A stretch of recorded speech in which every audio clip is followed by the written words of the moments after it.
Hello there, and welcome to another Classic Golf Clubs. Bit of an unusual one, this one. I recently made a video about the early steel shafted era, and I also made a recent purchase on eBay of a mixed set of clubs, 25 clubs that were listed just as mixed clubs, and I saw two putters in there that were interesting to me. So I thought I'd put a bid in on it, and I won, and I collected the clubs yesterday.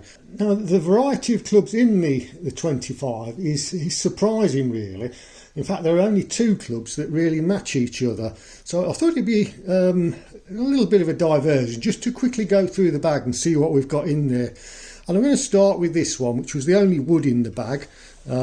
It's a Spalding club, as we can see on the bottom there. I guess it's probably, I don't know, probably would be called a spoon, so it'd be like a 5 wood these days. We can see it's got yellow tape on there, so the whipping's obviously disappeared at some time. It's a coated steel shaft, and if I continue to run down, we can see that it's also very short. I presume that this has been cut down at some stage, tape put on, and it was given to a child to try and introduce them to golf. So that's the first club. Next up, we've got the two clubs that appear to match, although they're not an exact match. We can see there they're both punch dot faces. They've both got a shaft pin in there. I'm not sure what metal that is, but it's quite shiny. Whether the seller just quickly rubbed these down a little bit, I'm not sure.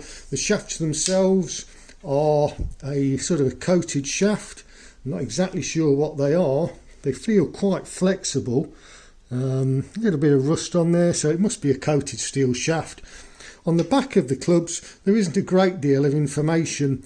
One says 2 iron, hand forged, and the other says S Mashie, which might be spade mashie, and warranted hand forged. And on the soles, we've got a number 2 and a number 9V. So that's those two, the only matching clubs in the 25. Next up, we've got two oddment putters. This is the first one, which is just an out and out putter. So for use on putting greens at the seaside, that sort of thing. So it feels like an aluminium shaft, cast aluminium head, and a hose pipe grip. So that's that one. The other one looks as though it's homemade to me. On the back, we've got a name, which is Gair, Gair. If I can catch that in the light correctly. There we go, Gair. But it looks as though it's just been cut out of a piece of brass. If we look down the end there, it's not very even. This side projects a lot further than this side. The shaft itself is a proper shaft. It's a True Temper Profit shaft, so this is probably a 1960s. It's got the original leather grip, but I think somebody's just taken a club, taken the head off and designed their own putter. They've got a mark there for the sweet spot, which isn't quite where it should be. This is probably where the sweet spot should be, a little bit inside that. So that's that one. Next up, we've got a club. I actually don't have one of these in my collection. Quick quiz for everybody if they can tell what this is. And there we are, Bronte Chip Mark II. So it's a Chip Master. Unfortunately, it doesn't actually say Chip Master on it, but it is definitely the Bronte Chip Master style. Nice ferrule on there. The grip it looks like an original. It's got Bronte on it, so yes, I'm sure it would be. And we've got the Bronte Union Jack there, because these were made in Leeds in Yorkshire. So that's that one. So that's the first half a dozen clubs. As I say, they are the oddments in the collection. Now we'll have a look at the long irons, 1, 2 and 3 irons. Okay, on to the long irons then. This one is a driving iron, or 1 iron. Got number 205 on the back there, and we can see it's a Walter Hagen International compact blade, stainless steel. It's got a unusual looking ferrule. It looks like aluminium there, an aluminium ferrule, with a bit of a coating that's coming away, and that goes on to I think what was possibly a painted or a chromed shaft, it's hard to say. And the grip on this one is a very tired looking leather grip. So that's a 1-iron, Walter Hagen International 1-iron. Next up we've got a 2-iron, and this one is Immaculate, the name there. ESC Sheffield it looks like. Rustless 2-iron, and on the sole we've just got the number 2. It's a coated shaft. Coating's a little bit weak there where it's flaked away, so I'm guessing that this is a pyrotone shaft with a some sort of plastic or celluloid ferrule that's deteriorating a bit. And the grip on this one, again, it's an old grip with a bit of tape to keep it in place, and we've got the wooden plug there. So here we've got another 2-iron. This one is stamped GW Tuck Wolverhampton, so another location in the catalogue of where all these clubs have come from. We can see it's a Tom Stewart club with the pipe cleat mark there, special, made in Scotland, and we've got a stamp there which I think is an inspector's stamp. It's a coated steel shaft. We've got the hosel pin there and a very short ferrule and a little bit of paint, and it's got the familiar not quite parallel lines that Tom Stewart used to put on a lot of his irons. I like that finish, although it is illegal now because grooves have to be parallel according to the powers that be. And the grip on this one is an original grip, sort of a rubberish type material it looks like, or something like that. Very poor condition though. You could probably play it, but whether you'd want to or not, I'm not sure. Another 2-iron now. This one W Tedder. I can't remember whose cleat mark that is. I'll try and find out before I post this video. Rustless iron, warranted hand forged, and we can see on the sole 2-iron. Dot face. It's a well, it looks like a bit of a whipping's been put on there, but I think that this wouldn't have had a ferrule originally. You can see a hosel pin there, and what looks like the original grip. I've now got 3 examples of 3-irons. First one is this one, Lawson Little name there, very famous American golfer. Camber sole, stainless, registered, and it's a Wright and Ditson club. Wright and Ditson were acquired by Spalding and came under the Spalding umbrella. I can't remember exactly when. And the camber sole is because it's got a bit of a radius on there.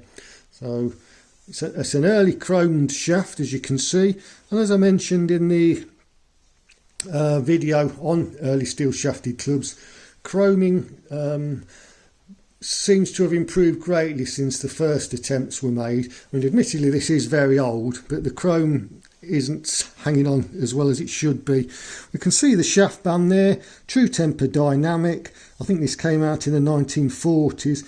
And then we've got the grip, approved control grip patented. So I don't know who made that. Nice club.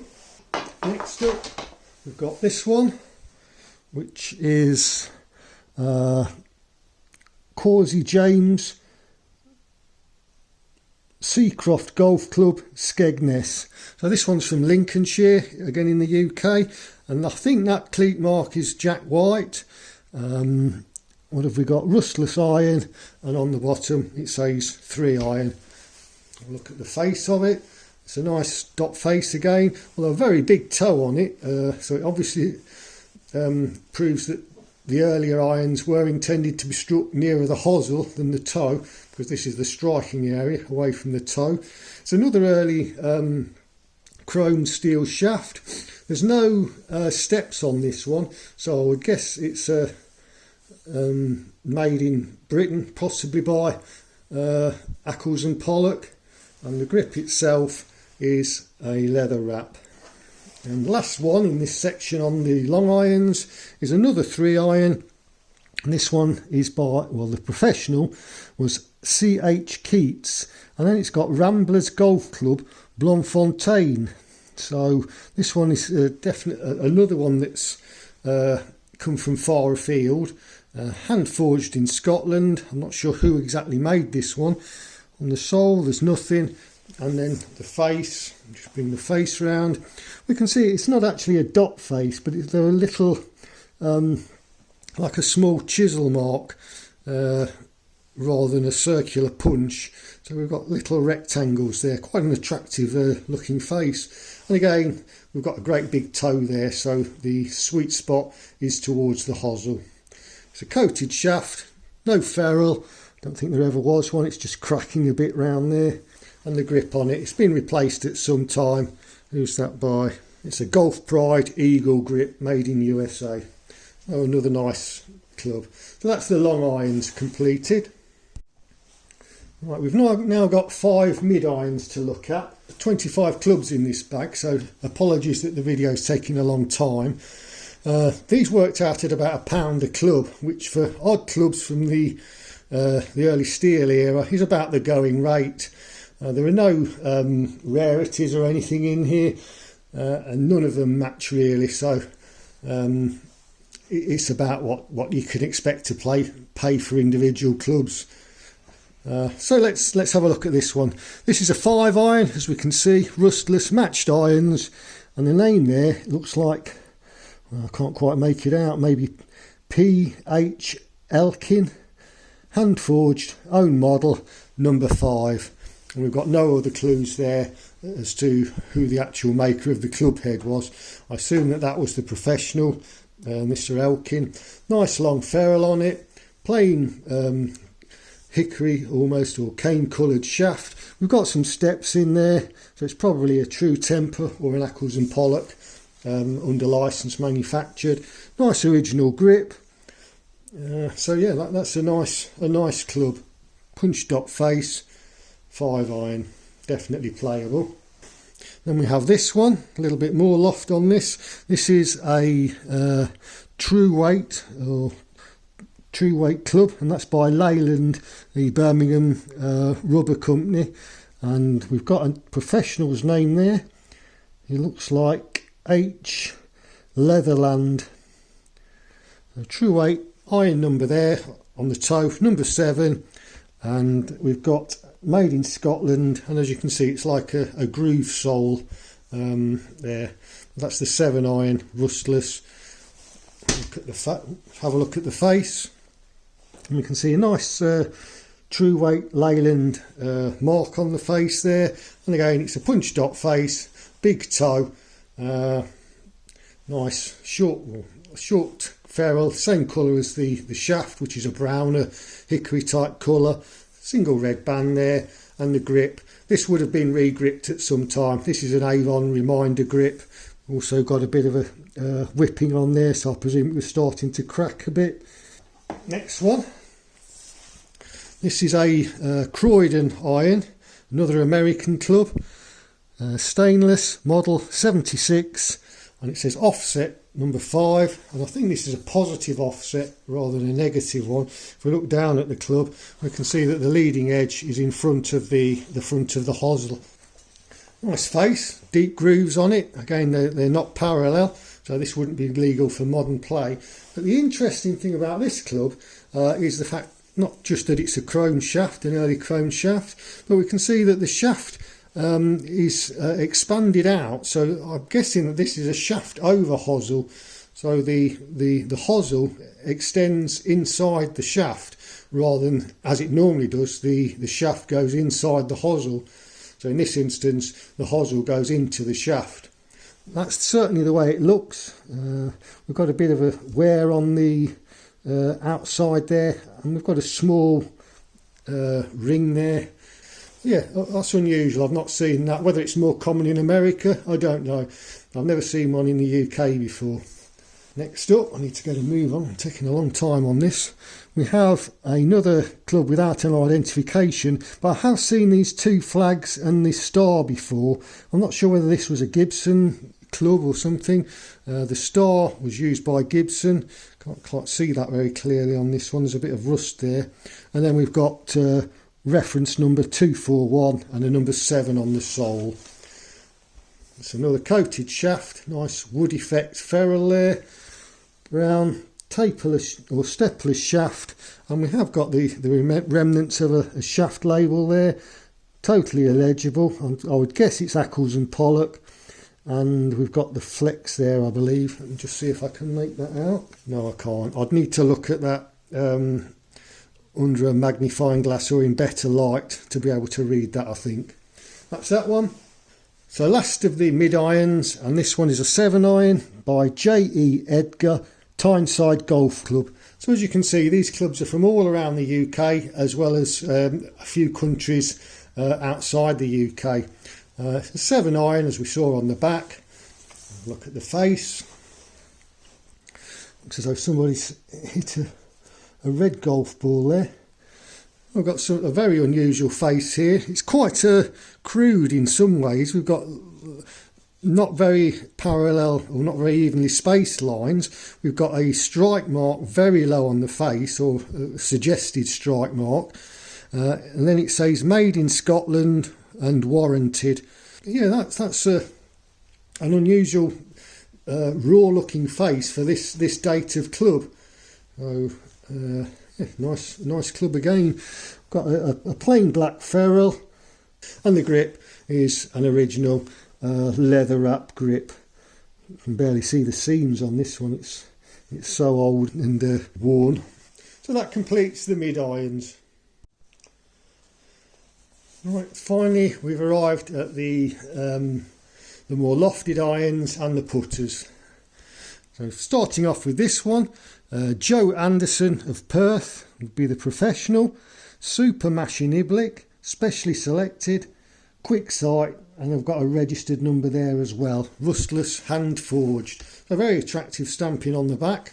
It's a ferruleless club again. The hosel tapers down to the shaft diameter. The shaft itself is, I'm not sure what the coating is. It's a very thin looking coating. Well, it has prevented, for the most part, the shaft from rusting. It's almost like a blued steel. The face of the club, it's a punched up face. Grip on this one is a leather grip. Next up we have this one, a number 8 iron, HS there, which stands for heavy sole, I would guess. It's a no-shock neck, forged in Scotland and rustless. You can see in the face there it's got a T, so it might be Thornton's. The no-shock neck it talked about, I presume that there is something inside the hosel here, because that's a fairly wide hosel for the steel shafted era, so it could be that there was a piece of plastic or rubber or something within there. When they first came out, steel shafted irons were often said to have a jarring feel compared to their hickory counterparts. I'm just trying to see if there's anything on the shaft on this one, but no, there isn't. So nice long ferrule. What have we got there? About 2.5 inches. And the grip on this one is an early leather grip with a wooden plug in the end there. Right, now last of the lofted irons. This one is quite an unusual one. We've got the name there, Arthur Young, Sonning Golf Club.